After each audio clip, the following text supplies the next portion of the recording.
ভালো হয়ে যাও মাসুদ তুমি এই কথাকে বলবে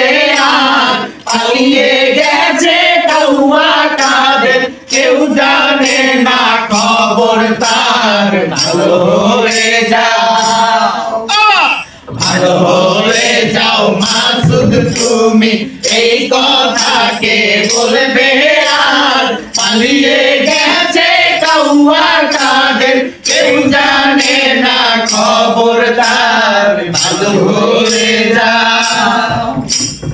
ফখরুল সাহেব আপনার বাসায় কাউয়া কাদের গেছেনি ঠাকুর গাঁয়ের বাসায় যারে থাকতে আপনি দিছেননি ফখরুল সাহেব আপনার বাসায় কাউয়া কাদের গেছেনি ঠাকুর গাঁয়ের বাসায় যারে থাকতে আপনি দিছেননি তার সাথে যে হিসেব বাকি কোটি কোটি জনতার হারিয়ে